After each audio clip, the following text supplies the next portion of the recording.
नमस्कार, मैं doctor A K. Mishra Suryansh educational academy के यूट्यूब चैनल पर आप सभी का स्वागत करता हूं। दोस्तों, हम लोग तुगलक वंश को पढ़ रहे थे, ठीक है। तुगलक वंश को हम लोग पढ़ रहे थे। तुगलक वंश की स्थापना खुसरो खां की हत्या के बाद कौन करता है? गियासुद्दीन मोहम्मद तुगलक, जिसको जो है गाजी मलिक कहा जाता, तो उसका नाम गाजी मलिक था, ठीक है। और बाद में वो गियासुद्दीन मोहम्मद तुगलक के नाम पर दिल्ली की गद्दी पर बैठता है, ठीक है। आप देखेंगे, मैं बता चुका हूं कि जब खुसरो खां, खिलजी वंश का अंतिम शासक जो खुसरो खां था 1320 ईस्वी में, उस समय धार्मिक अनुष्ठान के लिए प्रसिद्ध सूफी संत निजामुद्दीन औलिया को 5 लाख टका दिया गया था, ठीक है। जब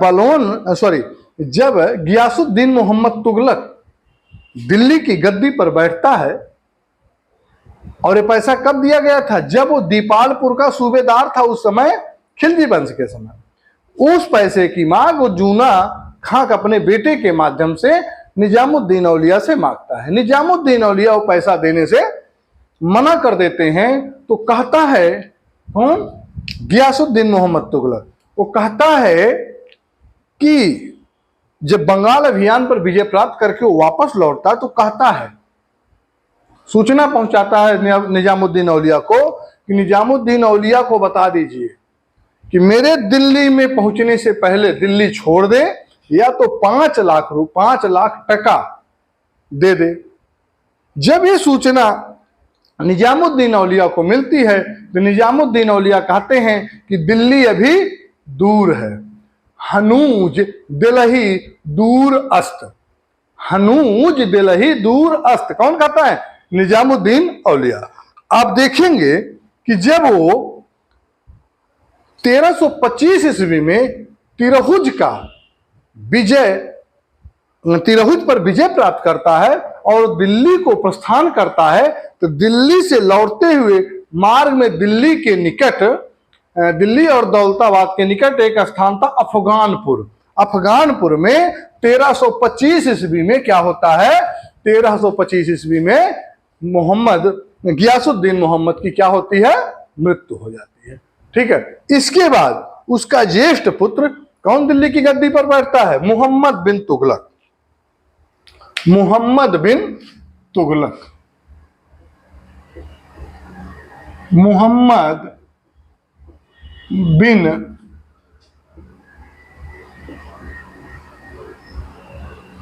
तुगलक इसका जो शासनकाल होता है 1325 ईस्वी से 1351 ईस्वी तक दिल्ली की गद्दी पर बैठता है, ठीक है। आप देखेंगे कि मोहम्मद बिन तुगलक के पिता कौन?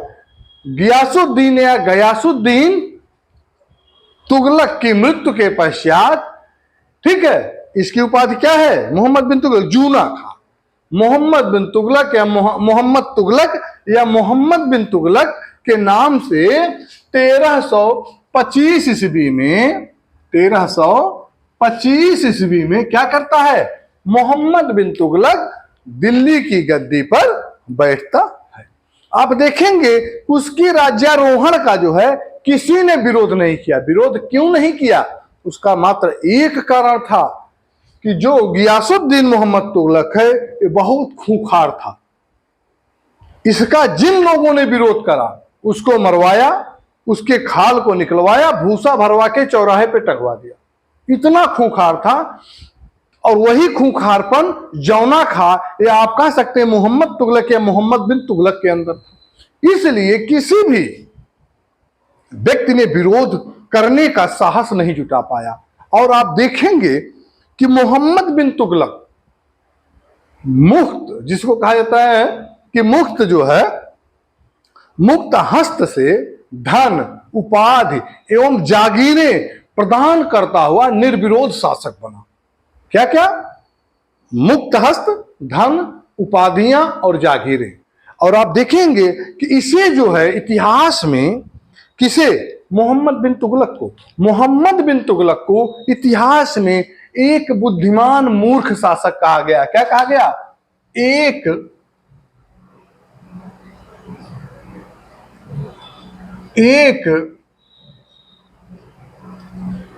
बुद्धिमान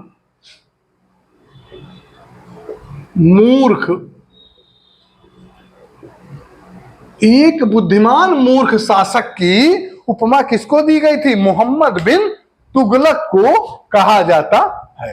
ठीक है, अब देखेंगे कि मोहम्मद बिन तुगलक, तुगलक वंश के संस्थापक कौन? गियासुद्दीन मोहम्मद तुगलक का ज्येष्ठ पुत्र है। गियासुद्दीन तुगलक का ज्येष्ठ मतलब कि बड़ा पुत्र है। उसका जो मूल नाम है, क्या नाम है? जूना खां या यौना खां था।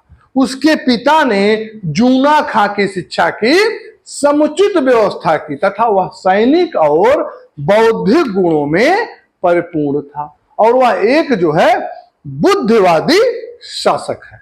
इसीलिए आप देखेंगे कि एक अफ्रीकी यात्री है, एक अफ्रीकी यात्री है, अफ्रीकी यात्री है कि कौन है? Ibn Battuta. एक अफ्रीकी यात्री इब्न बतूता जो है गियासुद्दीन तुगलक के बारे में कहता है कि गियासुद्दीन तुगलक ने तुगलकाबाद में एक स्वर्ण जटित ईंटों का क्या महल बनवाया था। एक स्वर्ण जटित ईंटों का महल बनवाया था और आप देखेंगे उसके अंदर एक कुंड बनाकर उसमें अनेक धन संपदाएं एकत्रित जो है किया था, या कहा जा सकता है उसको जो है सोने से भर दिया था और अपनी इच्छा अनुसार उसको जब जरूरत पड़ती थी अपनी इच्छा अनुसार क्या करता था? उसका उपयोग करता था। ठीक है, आप देखेंगे सुल्तान ने अपने चचेरे भाई मलिक फिरोज को, किसको? अपने चचेरे भाई कौन? मलिक फिरोज, चचेरे भाई मलिक फिरोज, मलिक फिरोज को मोहम्मद बिन तुगलक जो है नायाब बारबक, क्या? नायाब बारबक या नायब बारबक, नायाब बारबक, इसका मतलब होता है, नायाब बारबक का मतलब होता है कि दरबार के, या ऐसा कह सकते हैं कि शाही दरबार के समस्त कार्यों की देख रेख करना, या समस्त शाही दरबार के समस्त कार्यों का प्रबंधन करना कहा जाता है नायाब बारबक। और किसको बना गया? मोहम्मद बिन तुगलक अपने चचेरे भाई मलिक फिरोज को बनाया। एवं आप देखेंगे कि अपने शिक्षक, जो उसका शिक्षक है, क्या नाम उसका? कयामुद्दीन। क्या नाम है? कयामुद्दीन।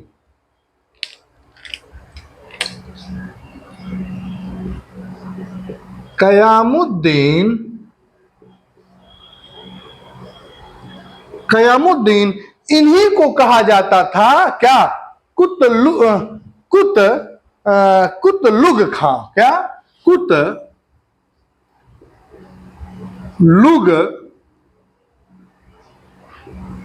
खां। ठीक है, कयामुद्दीन या कुतलुग खां को वकील ए दर, क्या वकील ए दर, वकील ए दर, या कहीं कहीं आप देखेंगे वकीले दर लिखा गया है, ठीक है, कहीं कहीं वकीले दर लिखा गया है, जिसका मतलब होता है शाही महल एवं सुल्तान की व्यक्तिगत सेवा। क्या शाही महल एवं सुल्तान की व्यक्तिगत सेवा। कयामुद्दीन को वकीले ए दर बनाया गया था, जिसका मतलब है शाही महल एवं सुल्तान की व्यक्तिगत सेवा करना। और आप देखेंगे अफ्रीकी यात्री कौन, जिसने कहा कि मोहम्मद बिन तुगलक जो है स्वर्ण जटित ईंटों का एक महल बनवाया था, उसमें एक कुंड रखा था, उसको क्या बनाता है, इब्न बतूता को दिल्ली का काजी नियुक्त करता है। किसको, इब्न बतूता को। अफ्रीकी यात्री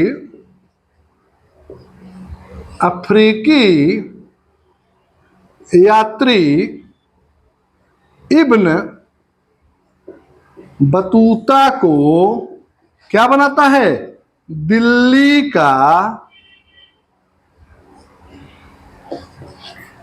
काजी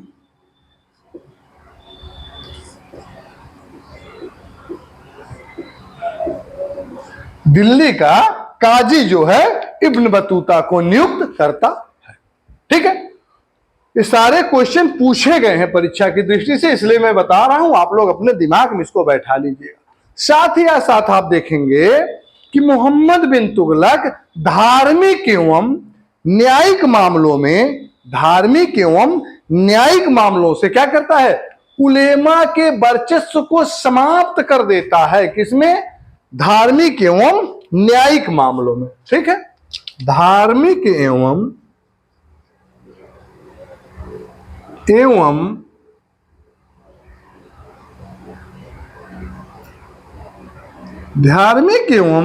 न्यायिक मामलों में क्या करता है, उलेमा के वर्चस्व को समाप्त कर देता है, उलेमा के वर्चस्व को समाप्त कर देता है और एक धर्मनिरपेक्ष राज्य की स्थापना करता है। एक धर्मनिरपेक्ष राज्य की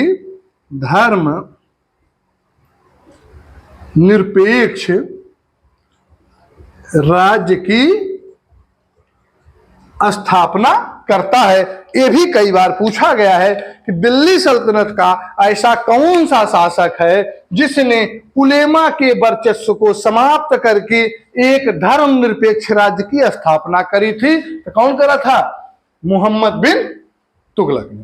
ठीक है, इसके बाद आप देखेंगे कि चूंकि इस कार्य से जब वो उलेमा के वर्चस्व को समाप्त कर देता है और एक धर्मनिरपेक्ष राज्य की स्थापना करता है, तो क्या होता है, उलेमा वर्ग जो है, ये जो उलेमा वर्ग है, क्या करता है, ये इसका जो है कट्टर दुश्मन बन जाता है। ये जो है उलेमा वर्ग जो है इसका कट्टर दुश्मन बन जाता है। यद्यपि मोहम्मद बिन तुगलक ने उलेमा का प्रभाव पूर्ण रूप से समाप्त कर दिया था। ठीक है, आगे आप देखेंगे इसके शासनकाल में एक बहुत बड़ी बीमारी जैसी घटना आई थी। जैसे क्या, आप लोग को याद होगा, अगर आप इतिहास पढ़े होंगे, दिल्ली सल्तनत को थोड़ा बहुत पढ़े होंगे, मोहम्मद बिन तुगलक को पढ़े होंगे, तो आप देखेंगे कि इसके समय में दिल्ली में जो है एक महामारी फैल गई थी। कौन सी महामारी थी, वो महामारी थी प्लेग की। कौन सी महामारी थी, वो महामारी प्लेग की थी। ठीक है,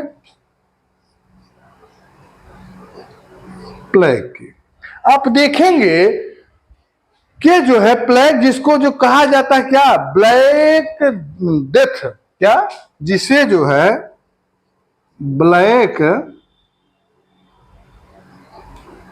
डेथ, ठीक है, जिसे ब्लैक डेथ कहा जाता है, इसकी महामारी भी फैल गई। आप देखेंगे दिल्ली में ही महामारी से इतने व्यक्ति मरे कि आप समझ सकते हैं कि दिल्ली की हवा क्या होती है। दिल्ली की हवा दूषित हो जाती है, और इससे बचने के लिए प्लेग जैसी महामारी से दिल्ली में ही इतने लोग मर जाते हैं कि दिल्ली की हवा क्या होती है, दूषित हो जाती है। और इससे बचने के लिए मोहम्मद बिन तुगलक, या आप कह सकते हैं सुल्तान मोहम्मद बिन तुगलक, दिल्ली को छोड़कर 1337 से 1340 ईस्वी के मध्य स्वर्गद्वारी, मतलब कि कन्नौज के निकट एक स्वर्गदारी स्थान है, जहां पर उसे जाके रहना पड़ा। किस सन में? 1337 से 1337 से 40 ईस्वी में सुल्तान दिल्ली को छोड़कर कन्नौज के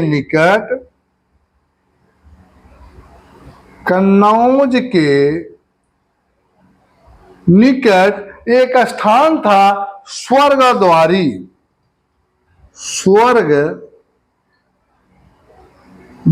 में जाकर रहना पड़ा 3 साल। ठीक है, आप देखेंगे कि सूफी संत सलार मसूद गाजी, कौन? सूफी संत सलार मसूद गाजी, सूफी संत सलार मसूद गाजी, सूफी संत सलार मसूद गाजी कहां? बहराइच में। वो आप देखेंगे ख्वाजा मोइनुद्दीन चिश्ती एवं ख्वाजा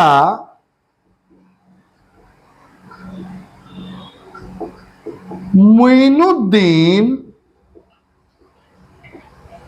चिश्ती, ख्वाजा मोइनुद्दीन चिश्ती कहां है? इसकी दरगाह कहां है? अजमेर में है। इसकी दरगाह कहां है? अजमेर में। और सूफी संत सलार मसूद काजी कहां है?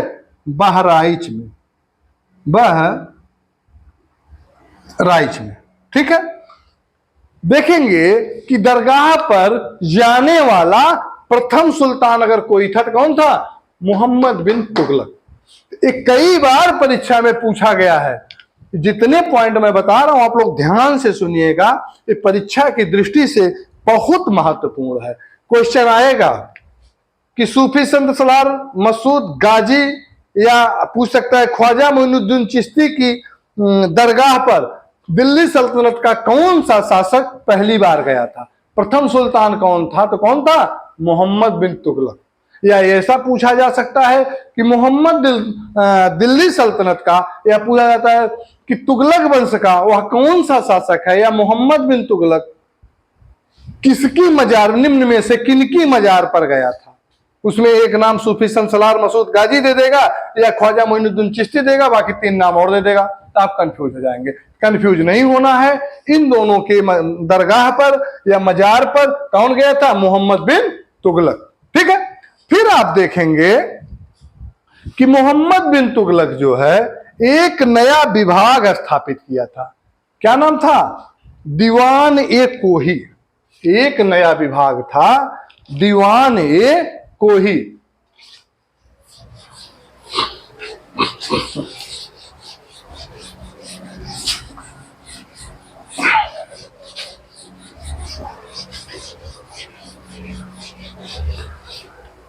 मोहम्मद बिन तुगलक एक नए विभाग की स्थापना करता है।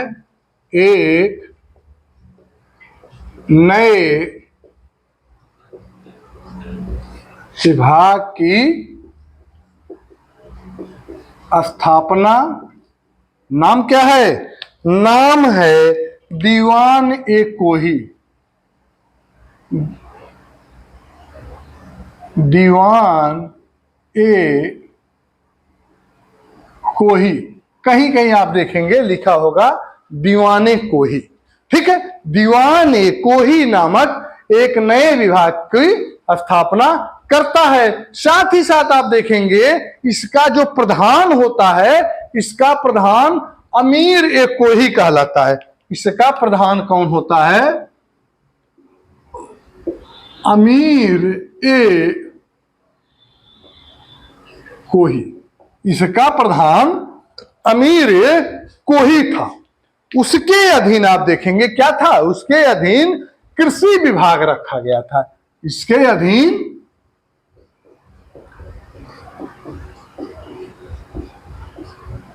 अधीन कृषि विभाग को रखा गया था। अब देखेंगे कि बृहद कृषि की योजना के कार्यान्वयन के लिए दो आब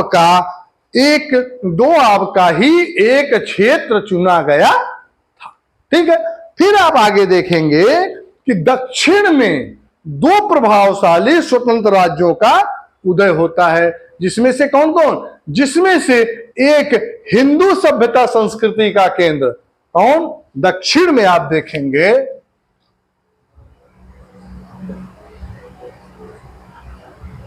दक्षिण में दो प्रभावशाली स्वतंत्र राज्य का उदय होता है। स्वतंत्र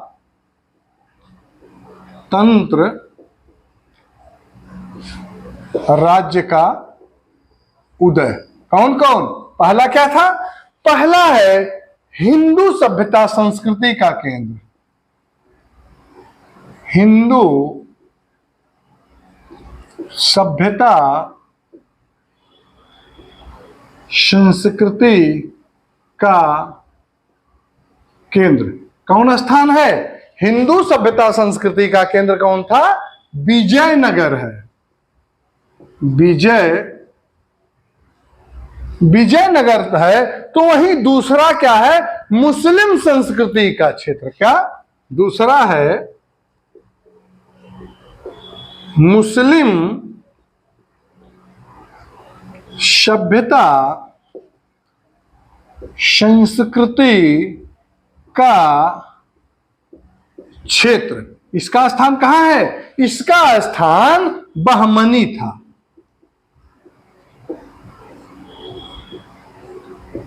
ठीक है, दक्षिण में दो प्रभावशाली स्वतंत्र राज्यों का उदय होता है। पहला विजयनगर है, दूसरा बहमनी है। विजयनगर हिंदू सभ्यता संस्कृति का केंद्र है, तो बहमनी मुस्लिम सभ्यता संस्कृति का केंद्र है। ठीक है, अब देखेंगे कि मोहम्मद बिन तुगलक प्रथम तुगलक सुल्तान था जिसने सती प्रथा पर रोक लगाया था। तो ये पूछा जा गया है कि सती प्रथा पर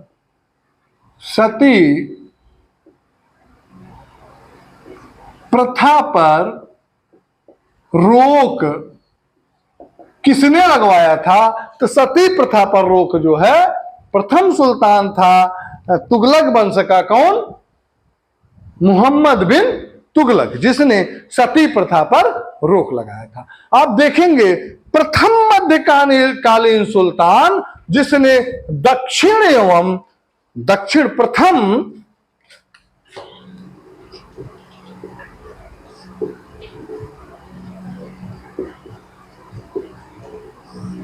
प्रथम मध्यकालीन सुल्तान जिसने उत्तर एवं दक्षिण भारत को कौन? उत्तर प्लस दक्षिण, उत्तर एवं दक्षिण भारत को या भारत के एकीकरण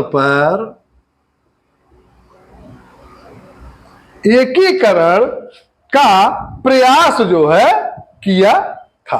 कौन किया था? मोहम्मद बिन तुगलक। आप देखेंगे साथ ही साथ मोहम्मद बिन तुगलक क्या करता है? मोहम्मद बिन तुगलक करों में वृद्धि कर देता है। मोहम्मद बिन तुगलक करों में वृद्धि कर देता है। कैसे? सुल्तान ने दो आब क्षेत्र में कर में वृद्धि ऐसे समय में की जब वहां की जनता पर अकाल था। क्या? फ्लैग जैसी बीमारी थी। फ्लैग एक महामारी के रूप में फैल गया था और जो है उसी समय सुल्तान क्या करता है? कर में वृद्धि कर देता है। कब? कर में वृद्धि कब करता है? जब जो है फ्लैग जैसी, आप कह सकते हैं ब्लैक डेथ जैसी बीमारी जो है दिल्ली सल्तनत में पूर्ण रूप से फैली हुई थी। उस समय मोहम्मद बिन तुगलक दो आब के क्षेत्र में कर वृद्धि कर दिया और इस प्रकार क्या हुआ? सुल्तान की यह योजना क्या रही? सुल्तान की यह योजना फेल हो गई। कर वृद्धि की योजना क्या हुई? विफल हो गई। फिर आप देखेंगे इसके बाद सुल्तान क्या करता है? राजधानी में परिवर्तन करता है। राजधानी परिवर्तन कहां करता है? दिल्ली से दौलताबाद, मतलब कि देवगिरी। राजधानी परिवर्तन आप देखेंगे कि 1327 ईस्वी में 1327 ईस्वी में सुल्तान दिल्ली से राजधानी कहां करता है? दौलताबाद, जिसे दौलताबाद पहले क्या कहता? देवगिरी।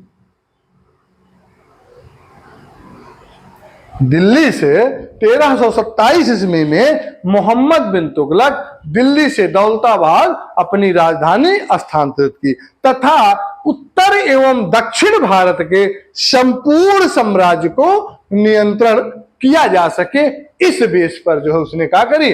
दिल्ली से अपनी राजधानी दौलताबाद कर ली। लेकिन ना तो इस महत्व को जनता समझ सकी और ना ही इस प्रकार दिल्ली सल्तनत पर नियंत्रण रखना संभव हो सका। इसलिए क्या हुआ? राजधानी परिवर्तन की जो योजना थी ये भी क्या रही? विफल रही। ठीक है, ये भी योजना क्या हुई? विफल हो गई। इसके बाद आप देखेंगे तीसरा वो करता है सांकेतिक मुद्रा। क्या? सांकेतिक मुद्रा।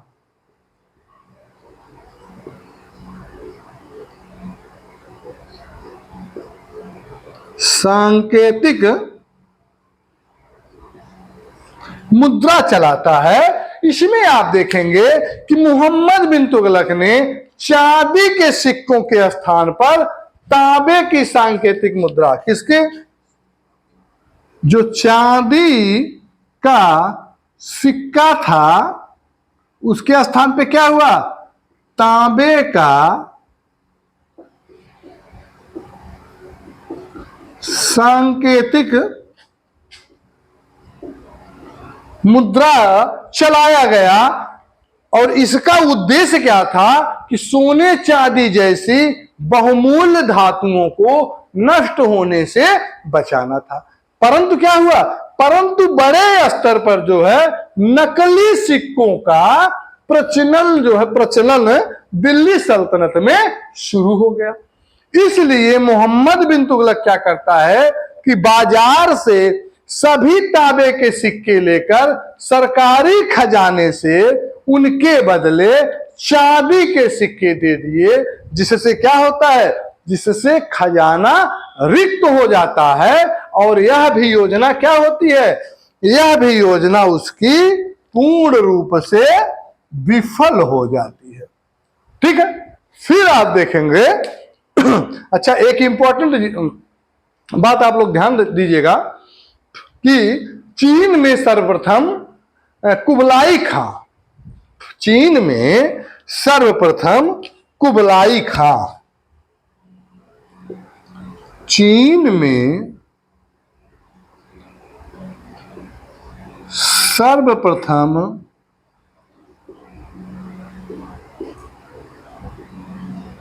कुबलाई खां क्या करता है? 1260 ईस्वी में 1260 ईस्वी में कागज की मुद्रा, किसकी? कागज की,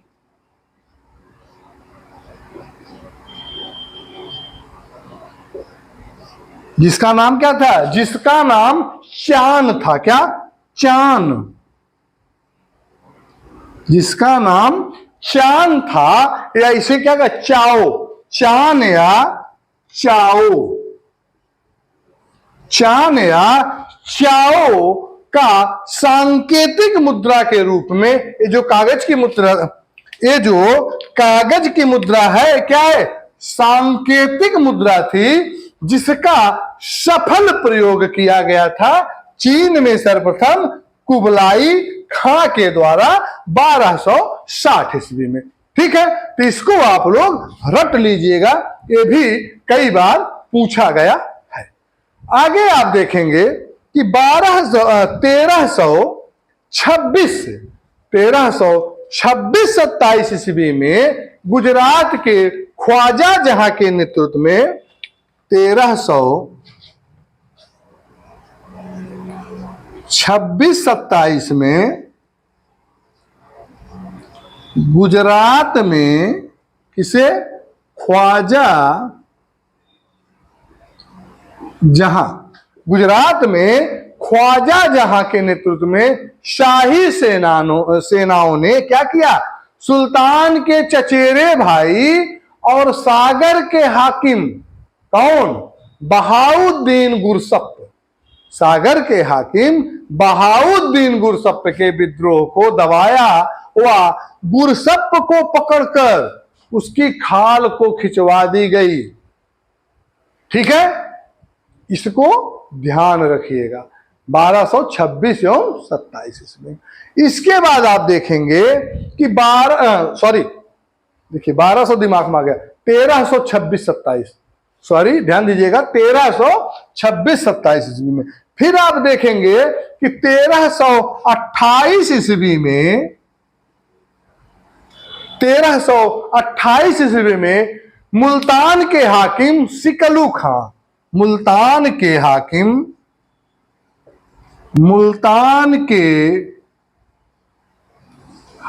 कौन? मुल्तान का हाकिम कौन है? किसलू खां। किसलू खां, मुल्तान के हाकिम किसलू खां के विद्रोह को दबाकर उसे मौत के घाट उतार दिया गया। फिर आप देखेंगे 28 के बाद 1330 ईस्वी में, 1328 के बाद 1330 ईस्वी में पूर्व बंगाल मतलब कि सोनार गांव, पूर्व बंगाल मतलब कि सोनार गांव, पूर्व बंगाल मतलब कि सोनार गांव, सोनार गांव के शासक गयासुद्दीन बहादुर को, सोनार गांव के शासक कौन है? गयासुद्दीन बहादुर,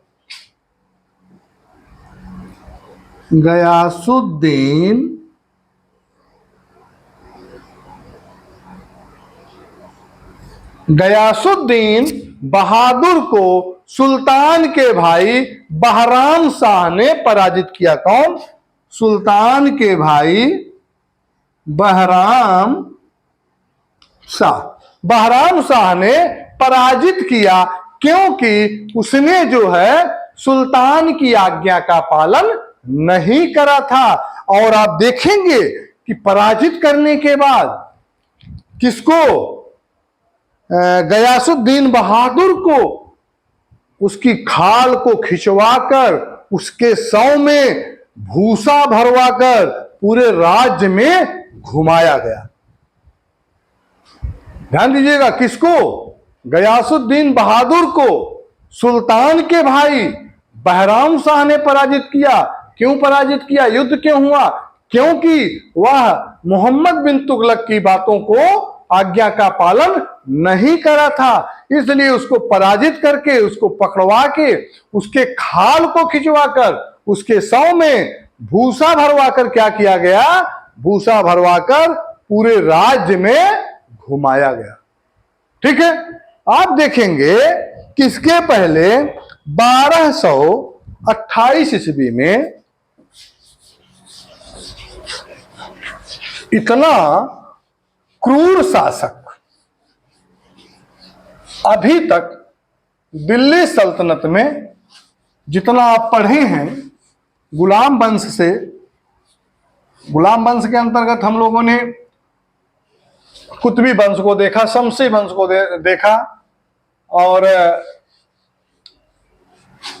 बलवनी वंश को देखा, फिर इसके बाद हम लोगों ने खिलजी वंश को देखा। इतना क्रूर शासक अभी तक आपको नहीं मिला होगा।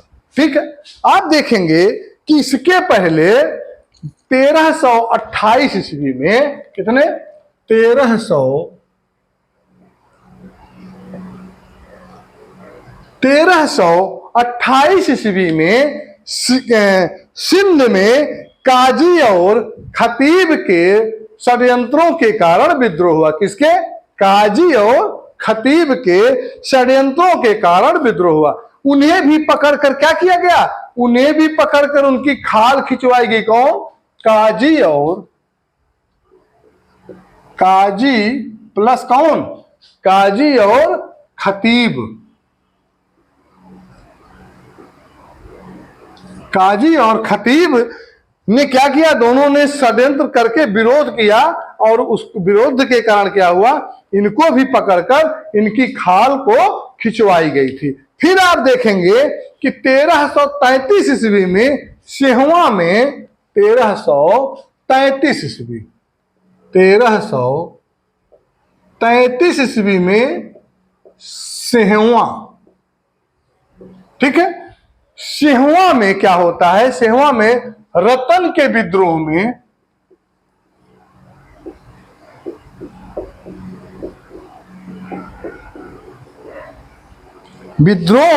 क्या होता है, रतन के विद्रोह के कारण, रतन के विद्रोह को कौन दबाता है, इमादुल मुल्क। कौन, इसके विद्रोह को कौन दबाता है, इमादुल मुल्क। इमादुल मुल्क जो है सिहवा में रतन के विद्रोह को 1333 ईस्वी में दबाता है, और उसका भी पूर्व के अन्य विद्रोहियों जैसा हाल किया जाता है, उसके भी खाल को खुदवाकर भूसा भरवाया जाता है। ठीक है, फिर आप देखेंगे कि 1335 ईस्वी में, 1335 ईस्वी में, 1335 ईस्वी में कहा, माबर के हाकिम, कहा, माबर के हाकिम, माबर के हाकिम कौन, सैयद अहसान शाह। कौन, सैयद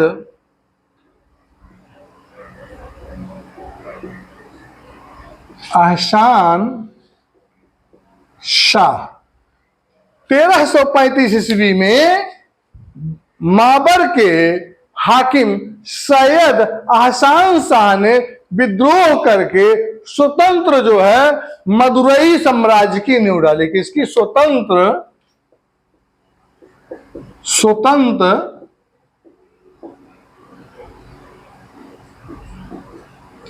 मदुरई साम्राज्य की नींव रखी। दिल्ली व मालवा में अकाल, दिल्ली व मालवा में अकाल, दिल्ली प्लस मालवा में क्या होता है, अकाल। ठीक है, दिल्ली मालवा में अकाल, वारंगल में हैजा व लाहौर में विद्रोह के कारण। बंगाल में क्या होता है, दिल्ली और मालवा में अकाल होता है, वारंगल में हैजा, वारंगल में हैजा फैला रहता है, और वारंगल के साथ साथ लाहौर में लाहौर में क्या होता है, लाहौर में विद्रोह के कारण सुल्तान अहसान शाह ने विद्रोह को नहीं दबा सका। ठीक है, अहसान शाह ने विद्रोह को नहीं दबा पाया। फिर आप देखेंगे दौलताबाद के हाकिम कौन है, दौलताबाद के हाकिम हुसंग। दौलताबाद के हाकिम हुसंग ने भी विद्रोह किया, किंतु उसे बिना किसी कठिनाई वहीं के वहीं दबा दिया गया। लाहौर के कौन, हुलांजू, मंगौर और गुलचंद्र के विद्रोह को सिंध के हाकिम ख्वाजा जहां ने दबाया, या उसे क्या किया, उसे मृत्युदंड भी दिया। ठीक है, आप देखेंगे इसके साथ ही साथ दक्षिण में दो हिंदू भाई कौन, ये बहुत इंपॉर्टेंट है, ध्यान दीजिएगा। दक्षिण में दो हिंदू भाई कौन, हरिहर एवं बुक्का। हरिहर एवं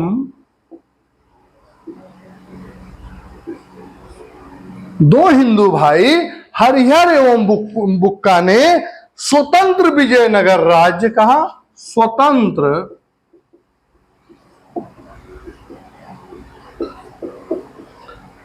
विजयनगर राज्य, स्वतंत्र विजयनगर राज्य तथा कन्हैया नामक व्यक्ति ने, तथा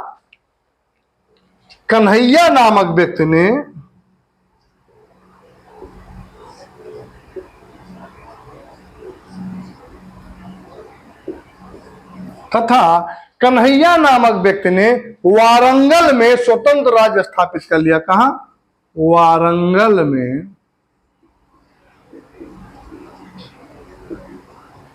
स्वतंत्र राज्य स्थापित कर लिया।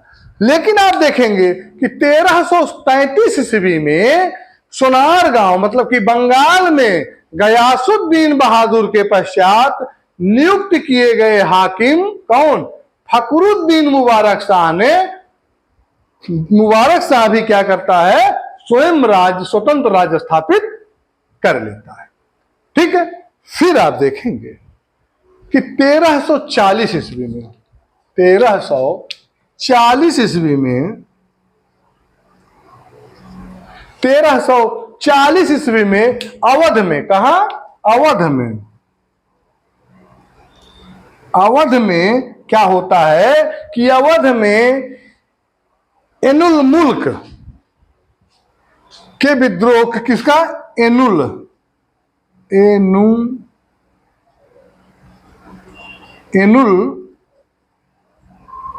मुल्क के जो है विद्रोह को दबाया गया तथा 3 अगस्त 1342 को, 3 अगस्त 1342 ईस्वी को आप देखेंगे कि देवगिरी के विदेशी मूल के मुस्लिम शासक हसन गंगू ने, कौन, देवगिरी के विदेशी मूल के शासक कौन है, हसन गंगू, विदेशी मूल के शासक हसन गंगू, विदेशी मूल के शासक हसन गंगू क्या करता है, हसन गंगू बहमन, अलाउद्दीन बहमन शाह, हसन गंगू क्या करता है,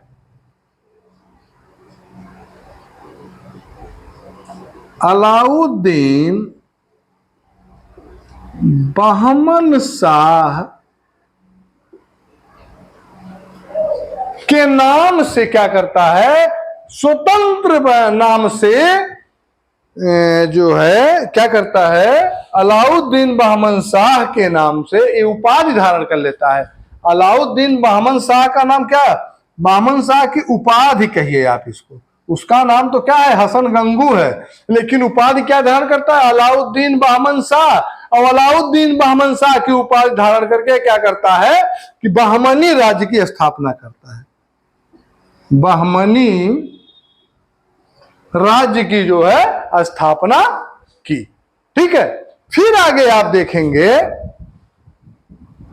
कि गुजरात में तारगी नामक व्यक्ति के विद्रोह को दबाने के लिए स्वयं सुल्तान गया तथा तारगी क्या करता है, परास्त होकर सिंधु की ओर भागता है और सुल्तान उसका पीछा करते हुए कहा भट्टा सिंध के निकट पहुंचता है। वहीं उसे क्या होता है, वहीं सुल्तान मोहम्मद बिन तुगलक को ज्वर हो जाता है तथा 20 मार्च 1351 ईस्वी को, कब, 20 मार्च 1351 ईस्वी को क्या होता है, इसकी जो है मृत्यु हो जाती है। ठीक है, बदायूनी लिखता है, एक लेखक है, कौन, बदायूनी, एक लेखक है बदायूनी लिखता है कि इस तरह राजा अपनी प्रजा से मुक्त हुआ और प्रजा अपने राजा से मुक्त हो गई। ये कई बार पूछा गया है, इस स्टेटमेंट को कई बार पूछा गया है परीक्षा में कि ये किसका स्टेटमेंट है या ये किसके लिए कहा गया है कि प्रजा अपनी राजा से, राजा अपनी प्रजा से मुक्त हो गई। ठीक है, ये स्टेटमेंट कई बार पूछा गया। साथ ही साथ आप देखेंगे कि इसका जो है खुरासान अभियान इसने चलाया था। खुरासान अभियान के अंतर्गत सुल्तान ने मध्य एशिया में स्थित खुरासान राज्य में उत्पन्न अव्यवस्था का लाभ उठाकर वहां कब्जा करने की सोची। ठीक है, लेकिन इसके लिए क्या हुआ, अतिरिक्त सेना का गठन भी किया गया और 1 वर्ष का वेतन जो है पेशगी के रूप में क्या किया गया, दे दिया गया। परंतु क्या होता है, परंतु खुरासान में व्यवस्था कायम हो जाने के कारण सुल्तान की भी यह योजना विफल हो जाती है। ठीक है, फिर आप देखेंगे 4 योजना के बाद 5वां योजना क्या है। 3 योजना हमने अभी पढ़ा था, चौथा पढ़ा कौन, खुरासान योजना, ये भी उसका विफल होता है। पहला कर वृद्धि है, दूसरा राजधानी परिवर्तन है। ठीक है, कर वृद्धि, राजधानी परिवर्तन, फिर आप देखेंगे कराचिल अभियान, खुरासान अभियान, फिर आप देखेंगे कराचिल अभियान। कराचिल अभियान में आप देखेंगे कि कराचिल जो है कुमायूं पहाड़ियों में स्थित है, कराचिल कुमायूं पहाड़ी में स्थित है और यहाँ पे क्या होता है, यहाँ के विद्रोह को दबाने के लिए या इसको विजित करने के उद्देश्य से क्या करता है, सुल्तान अपनी सेना भेजता है। परंतु क्या करता है, आरंभिक सफलता के बाद सुल्तान को जन व धन की क्या हुई, भारी हानि उठानी पड़ी। ठीक है, भारी जो है जन और धन की जब हानि उठानी पड़ती है तो ये जो है कराचिल अभियान भी क्या होता है, फेल हो जाता है। ठीक है, आप देखेंगे कि एक विद्वान है, कौन, एडवर्ड थॉमस। कौन है, एडवर्ड थॉमस।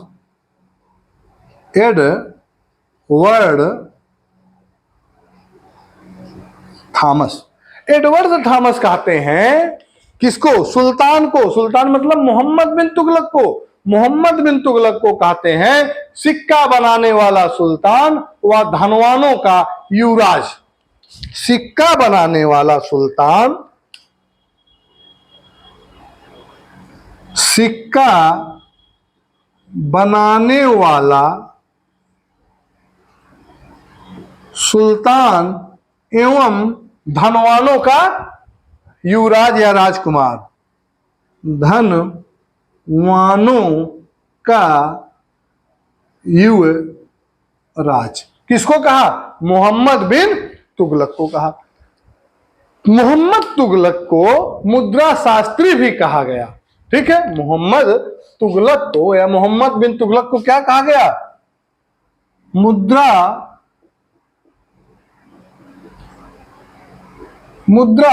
शास्त्री भी मोहम्मद बिन तुगलक को कहा गया था। ठीक है, आप देखेंगे कि राजमुंदरी अभिलेख में, किसमें, राजमुंदरी अभिलेख में,